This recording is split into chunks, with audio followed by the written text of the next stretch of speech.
নমস্কার বন্ধুরা, সব বন্ধুদের স্বাগত জানিয়ে চলে এলাম একটা অন্য ভিডিওর সাথে। যে বন্ধুরা এই জার্নিতে আমার সাথে আছেন সেই বন্ধুদের অসংখ্য ধন্যবাদ। চলুন তাহলে ভিডিওটা দেখে নেওয়া যাক। নিলাম 2 কাপ আটা, তার সাথে নিয়ে নেব সামান্য লবণ আর দিয়ে দিলাম 2 চামচ মতো টক দই দিয়ে ভালোভাবে একটু মেখে নেব। টক দই আর লবণ দিয়ে ভালোভাবে মাখিয়ে নেওয়ার পর সামান্য জল দিয়ে আটাটা বেশ ভালোভাবে মেখে একটা ডো তৈরি করে নেব। খুব বেশি শক্তও না আবার খুব বেশি নরমও না, এই রকম একটা ডো তৈরি করে নিতে হবে। খুব ভালোভাবে আটাটা মাখিয়ে নেওয়ার পর ওই ডোটা থেকে আমি লেচি কেটে রেখে দিলাম। আমার ওই ডোটা থেকে 4 পিস লেচি তৈরি হয়েছে।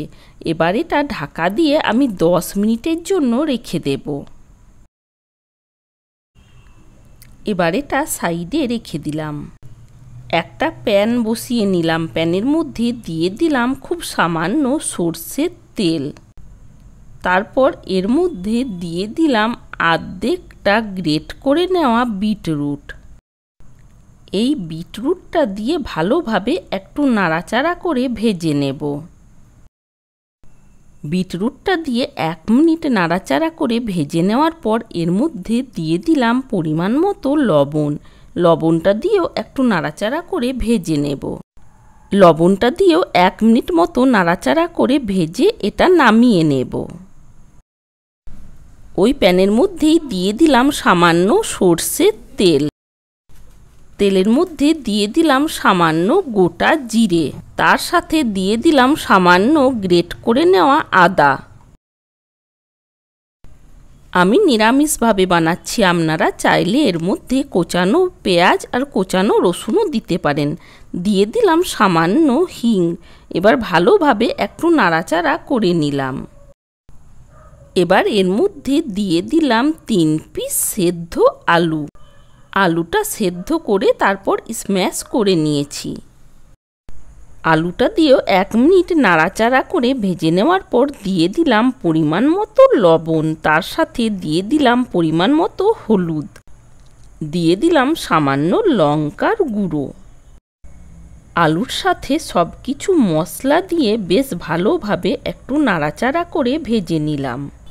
এবার এর মধ্যে দিয়ে দিলাম সামান্য কসুরি মেথি, তার সাথে দিয়ে দিলাম সামান্য আমচুর পাউডার।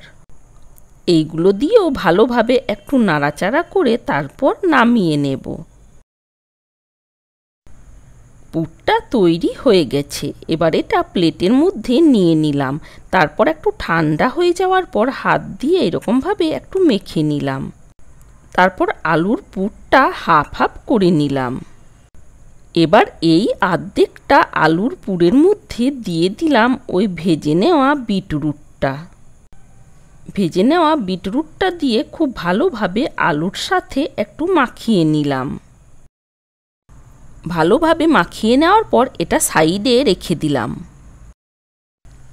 সামান্য আটা নিয়ে ওই লেচি থেকে একটা লেচি নিয়ে নেওয়ার পর এইরকম রুটি শেপে বেলে নিচ্ছি। রুটিটা যেমনভাবে পাতলা করে বেলা হয় ওই রকমভাবে পাতলা করে বেলে নিতে হবে। তারপর এই সাইডগুলো একটু কেটে নিচ্ছি। এই সাইডের অংশগুলো আমি ফেলে দেব না, আবার আমি এইগুলো দিয়েও তৈরি করে নেব। চারদিকটাই ভালোভাবে একটু কেটে নিলাম। কেটে নেওয়ার পর আরেকটু আমি বেলে নেব।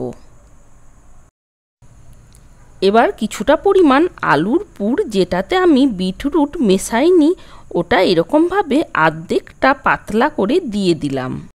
আলুর পুরটা একটু পাতলা করে দিয়ে দিতে হবে। তারপর বিটরুট মেশানো আলুটাও এইরকমভাবে দিয়ে দিলাম। 2 রকমই আলুর পুর এইরকম হাফ হাফ করে দিয়ে দেওয়ার পর রোলের মতো এটা গুঁড়িয়ে নেব। একটু ভালোভাবে রোলের মতো এটা গুঁড়িয়ে নিলাম। দেখুন এইরকমভাবে গুঁড়িয়ে নেওয়ার পর এইরকমভাবে তৈরি করে নিচ্ছি। দেখে হয়তো বুঝতে পারছেন আমি কেমনভাবে তৈরিটা করলাম। এবার ফোল্ড করে নেওয়ার পর ওপর দিকটা একটা চাকুর সাহায্যে এই মাঝ বরাবর একটু কেটে নেব।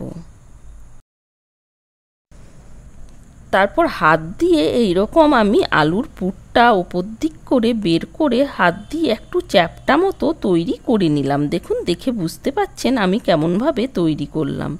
দেখুন দেখতে কতটা সুন্দর লাগছে। এইরকমভাবে তৈরি করে নেওয়ার পর হাত দিয়ে একটু চাপ দিয়ে দিয়ে পাতলা মতো এটা তৈরি করে নিলাম। আরেকটা আমি তৈরি করে দেখিয়ে দিচ্ছি কেমনভাবে তৈরি করলাম। একইভাবে রুটিটা বেলে নেওয়ার পর ধারগুলো কেটে তারপর হাফ হাফ করে এই পুরটা এইরকমভাবে দিয়ে দিচ্ছি। একইভাবে দু কালারের আলুর পুরই এইরকমভাবে দিয়ে দিলাম। তারপর হাত দিয়ে এরকমভাবে একটু রোল করে নিলাম। বুঝতে পারার সুবিধার জন্য আমি আরেকবার এইরকমভাবে দেখিয়ে দিলাম। আবার এটাও ভালোভাবে মাঝ বরাবর একটু কেটে নেব। দেখুন হাত দিয়ে চেপে চেপে আলুর পুরটা এরকমভাবে বের করে নিলাম। একইভাবে আমি সবগুলোই তৈরি করে নিলাম। একটা তাওয়া বসিয়ে নিলাম, তারপর তাওয়ার মধ্যে এইরকমভাবে দিয়ে দিলাম। একদিকটা কিছুক্ষণ আমি ভেজে নেব। একদিকটা 2-2.5 মিনিট কম ফ্লেমে ভেজে নেওয়ার পর এবার আমি উল্টে নিচ্ছি। আজকের এই ব্রেকফাস্ট বা ডিনারের রেসিপি আপনাদের কেমন লেগেছে কমেন্ট করে জানানোর অনুরোধ রইল। একই রকম রুটি সবজি খেতে ভালো না লাগলে একবার এই রকমভাবে বানিয়ে নিতে পারেন। দেখুন দেখতে কতটা সুন্দর লাগছে। এবার আমি এর মধ্যে দিয়ে দিলাম সামান্য ঘি।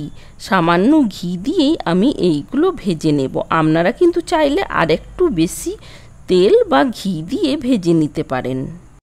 খুব সামান্য ঘি দিয়ে ভাজছি বলেই আমি কিন্তু রুটিটা একদম পাতলা মতো বেলেছিলাম। আর যে বন্ধুরা এগুলো আরেকটু বেশি তেল বা ঘি দিয়ে ভাজতে চান তাহলে রুটিটা আরেকটু মোটাভাবে বেললেও চলবে। তৈরি হয়ে গেছে আজকের এই ব্রেকফাস্ট বা ডিনারের রেসিপি। আপনাদের কেমন লেগেছে কমেন্ট করে জানানোর অনুরোধ রইল। পুরো ভিডিওটা শেষ পর্যন্ত দেখার জন্য অনেক অনেক ধন্যবাদ। ভালো থাকবেন, সুস্থ থাকবেন। আবার দেখা হবে নতুন কোনো ভিডিওর সাথে। Thanks for watching.